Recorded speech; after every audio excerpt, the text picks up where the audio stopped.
Welcome back. There, that's better. Well, it's Tuesday. About that time, we can dig into one more chapter of Fuzzy this week. Where are we at?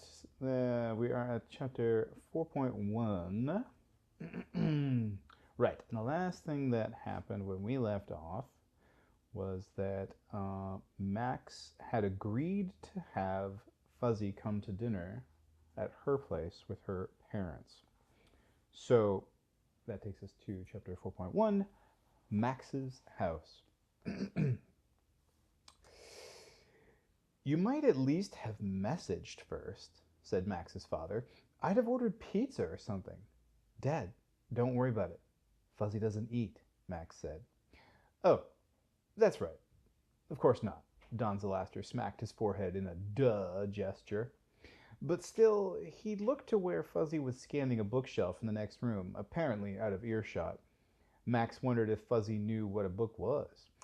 Old-fashioned books were one of her mother's affectations. It may not sit too well with your mom, you know, her dad said in a lower voice. I think she made her feelings about robot students pretty clear the other day, and you've actually brought the thing home. Oh, smoke, said Max. She stopped herself because her father still considered Zark a bad word. But really, thought Max, this is a totally Zarked situation. She had gotten so used to Fuzzy already that she hadn't been thinking about what her mom's reaction would be, and it would almost certainly be bad.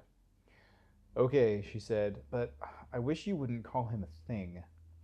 Her father shook his head. Isn't this the exact same conversation you had with your mother? Do you really want to get her all riled up again? And besides, it is a thing in a bad wig. Max groaned. He's not, trust me, honey.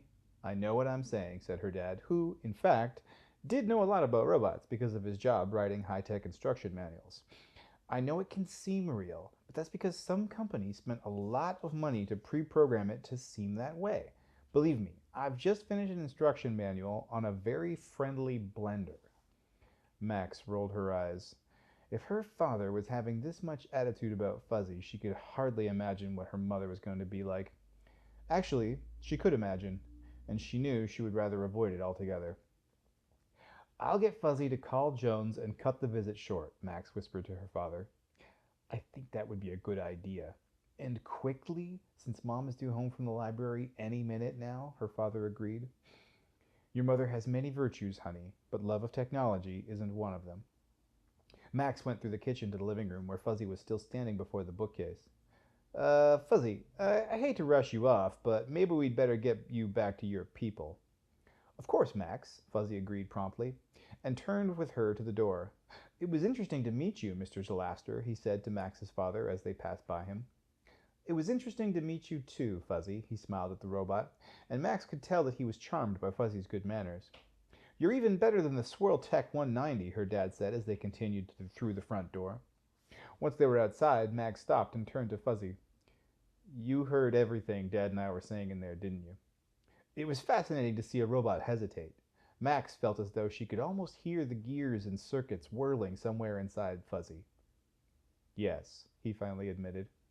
Fuzzy, you're not supposed to listen to conversations like that. I cannot tone down my hearing, and unless I turn off voice recognition ahead of time, I cannot help understand what is said. And I cannot know what type of conversation it is unless I have voice recognition on.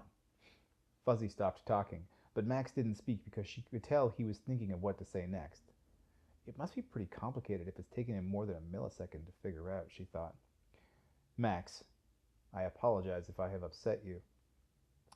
No, I didn't want you to apologize. I'm just sorry that you heard all of that. I hope it didn't. Now it was her turn to hesitate. She was about to say, I hope it didn't hurt your feelings, but she realized that was ridiculous. Or was it? I hope it didn't interfere with your integration. No, this has been very useful, said Fuzzy. Well, good, I guess, said Max. I'm sorry we're not being very polite, but you see, my mom would blow a gasket if... Max! It was her mom, and it sounded like she had blown a gasket already. Chapter 4.2, The Front Lawn. Her mom was yelling from inside a silent solar car which had just eased to a stop in front of the house. "Will you unlock the door, you stupid thing?" she yelled at the car. One of her least favorite things about the automated public cars was the weird pause between stopping and unlocking the doors. When she finally got out, she slammed the door shut and stomped across the yard as the car eased back into the traffic grid. "Zarking public cars? I remember when we had real cars," she muttered.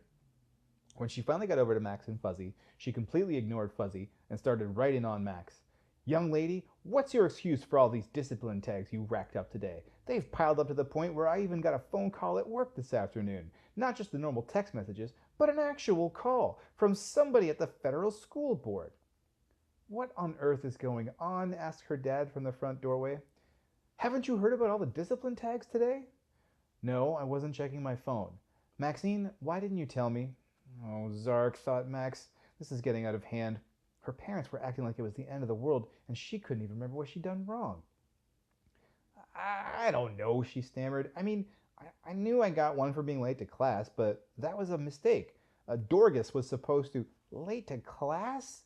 Oh no, that was just for starters. The lady had a whole list. Ignoring rules, breaking rules, classroom disruption, bad attitude, and something called stubborn willfulness?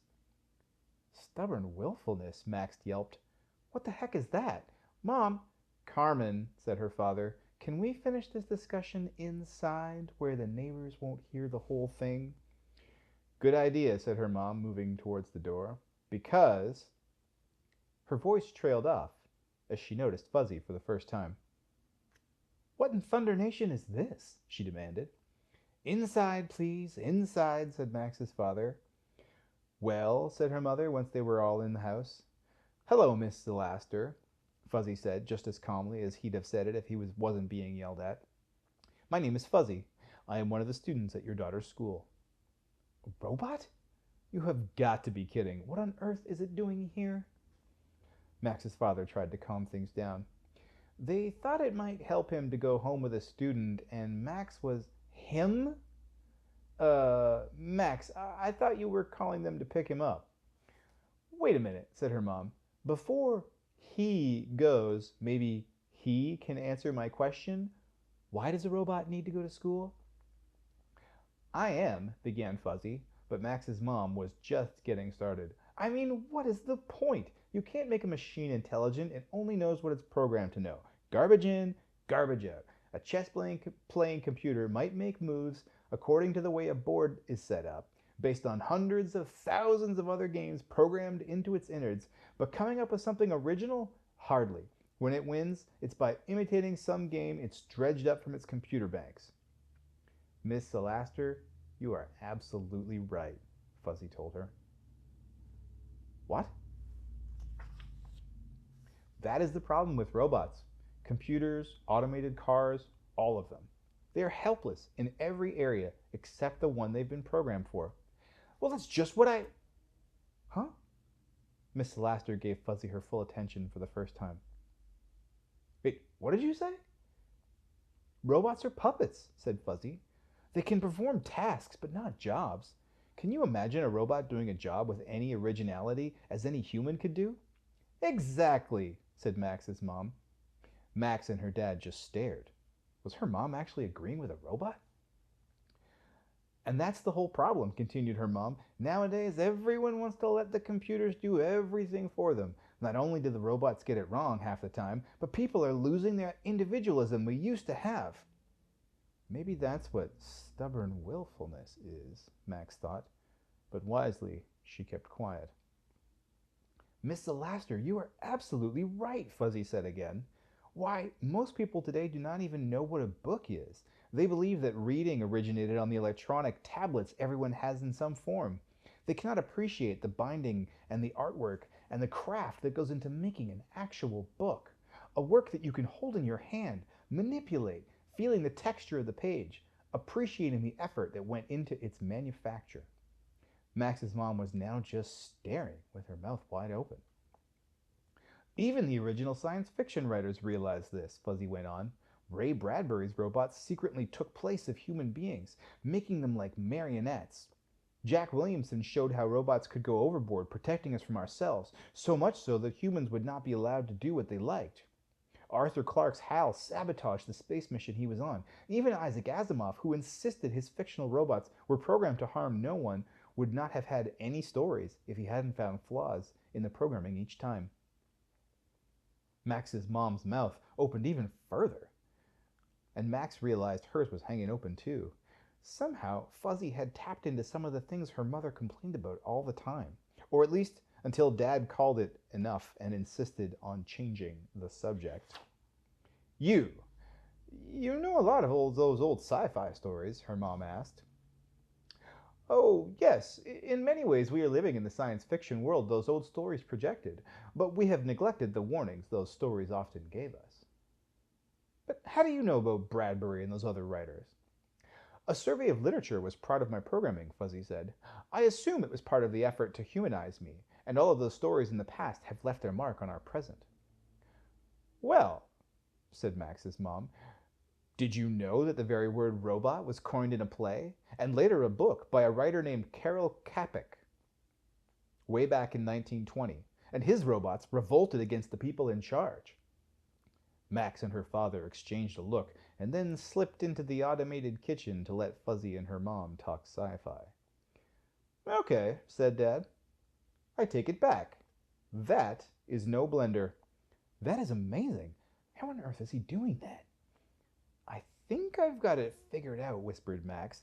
Remember when he was looking at the bookshelf? I figured it was just because he had never seen actual books before, but he must have been downloading the ebook versions from the net and analyzing them. But why would he do that? Don't tell me he was programmed to go around downloading random books. He wasn't, said Max, noticing that her dad was now calling Fuzzy a he and not an it. He programs himself, and I think he just does whatever he wants. And he was curious. Said her dad. Don't be so sure, Max. Every robot, every computer has been programmed. Even if he is writing new code for himself, somewhere deep inside is a core program written by some person for some purpose.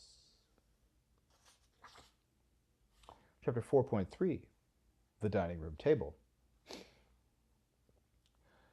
There was no longer any question about whether Fuzzy would stay for supper.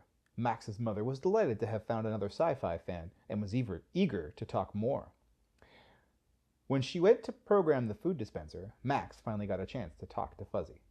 That was amazing, she said. You downloaded the books on our shelves, right? Yes, said Fuzzy. And you had time to read them? Yes. I have a subroutine for analyzing literature. However, I may not understand a book as well or in the same way as a human does. Well, you seem to have figured out those pretty quickly, said Max. But how did you know they were my mom's and not my dad's? Some of what your mother was saying reflected in those books, and I thought that your mother would be the one to enjoy having old-fashioned paper copies, given that your father has a background in technology and would be more likely to do his pleasure reading with an electronic device. Max shook her head in amazement. You're learning, Fuzzy. Fast. But a moment later, Fuzzy showed how clueless he could still be. When they went to sit down around the table, they were one chair short.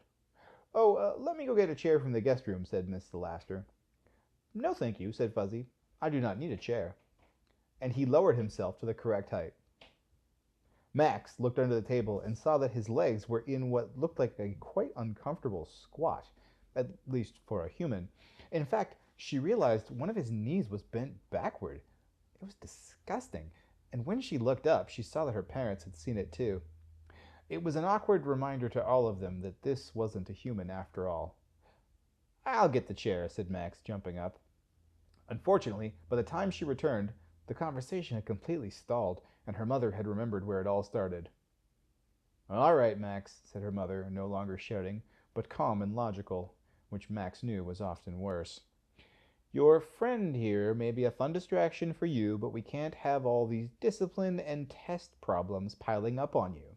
You have got to start really concentrating on important things. Well, Mom, Her mom held up a hand. I'm not finished, not even close. Acting like a companion to a robot may be a big deal among your friends at Vanguard, but you can't play the hotshot at school when you're failing your tests. I'm not acting like a hotshot, but you are failing the tests, Max, said her dad. You promised us you were going to study and bring your scores up. Look, I just downloaded the report from your school, and your scores are actually worse this week. He held up his communications pad to show Max the report Barbara had sent. It was an animated line graph, and her mother got more and more upset as it played. Do you see that line? Her mother asked. That's your test scores. And that one is discipline. And, oh, Max, this is the overall constant upgrade score. That's the big one, right? Well, it looks like a stock market crash. Do you see that? Max stared at it. Did look pretty bad. Your mother asked you a question. Do you see it? Yes, I can see it. Don't give me that attitude, said her mom. We don't need attitude. We've got plenty of attitude. What we need is for you to study. I did study, honest. I don't know how I could have failed. I knew those answers. Don't sit there and say you knew the answers when you obviously didn't. Do you think this doesn't matter? Do you know what the person from the school board told me? They told me that you may have to take remedial classes at the county EC school. Max froze. EC school? EC stood for Extra Challenge. Supposedly it was a school for students who needed a little extra help upgrading. But everyone said the EC schools were full of bad kids and really bad teachers. Max wasn't even sure where the actual school was. From what I hear, said her dad, once you get sent to EC school, you'll never catch up. That was what Max had heard too. Oh, Max, said her mother, you're going to end up just like Tabby Fillmore. Tabby had been a friend of Max and Christy, who started the year at Vanguard, but didn't last very long. She was weird and hilarious, but also smart, or at least she had seemed smart. But then she started flunking the upgrade tests. One day she told Max and Christy some school board official had actually come to her house to tell her parents that she would have to be transferred to the extra challenge school if she didn't do better. She didn't, and one day she wasn't at school anymore. All this time Fuzzy just sat there, but he was busy. He downloaded Max's records, and then Tabby's. He looked at their EC school statistics. This wasn't public information, of course, but the school system's password was easily bypassed. You should not go to the extra challenge school, Max, Fuzzy said. Oh, not you too, groaned Max. Trust me, I don't want to. Well, said her mother, then Fuzzy better go home and you better go study. I am contacting Jones, said Fuzzy. He will be here in approximately 45 seconds, based on the van's present location. Chapter 4.4 Max's House. Fuzzy got up and very politely thanked the Zalasters for dinner, even though he hadn't eaten anything, and for the lovely evening, even though it hadn't been lovely. When they had been preparing Fuzzy for the robot integration program, Nina had sent him links to several websites about manners and etiquette, and he had created a long list of polite behavior code. So when Fuzzy thanked the Zalasters, he was just running the appropriate code. That's what robots and computers do, after all. And when they can't find the appropriate code, they either do nothing or generate an error message. But not Fuzzy. When Fuzzy couldn't find the right code, he started writing it himself. This was what he was built for, to make a plan to fix an error, not just report it, but to keep going, like a human has to. And all through that dinner, listening to Max and her parents, Fuzzy had tried to find the appropriate code for the trouble Max was in, but he couldn't. The problem didn't even make sense, he realized. The scores showed that Max was not smart, but his own analysis showed that she was smart. Smart equals not smart. It just didn't work. Something was wrong. He needed to fix it. In fact, he wanted to fix it. Robots aren't supposed to want things. They are not supposed to like one person better than another person. They aren't supposed to do things they are not programmed to do. But that's where the Fuzzy logic came in. Fuzzy was programmed to do things that he wasn't programmed to do. And so he put all his available processing power into creating a new, High priority subroutine. Help Max. 4.5. Near Max's house. A block over from Max's house, a cargo truck was parked so that the occupants had a view between two buildings of the street in front of Max's house. A man and a woman watched intently from behind the truck's heavily tinted windows. Another man was in the back, staring at screens and fiddling with equipment. "Valentina, the van's pulling up," said the barrel-shaped man in the front. "The robot must have called them in," said the woman. "Zeph, did you pick up the transmission?" "What? No." "Maybe," came shouts from the back. "Just keep scanning, in case there's another message." "Look, here comes the robot out of the house." "Doesn't look like much," said the man in the front seat. "Robo-football players move a lot smoother." "Would you shut up? There's Jones. Looks like he's got a couple of techs with him. Robot's in the van. There they go." "Should I?" "No, you shouldn't," the blonde woman said, and it was obvious that hers was the final word. "Just watch. I want you to see if those 3 SUVs are guarding them." Yeah, there they go. 2 big, black, non-automated SUVs passed by Max's house, following the van. I guess the other one went back to the school already," said the woman. "Are you sure they were military?" "Of course I'm sure. Either military or, worse, military contractors." "Well, no big surprise. We knew they wouldn't make this easy." Are we going for it?" No. Tonight's just research," said Valentina. Her eyes turned to slits.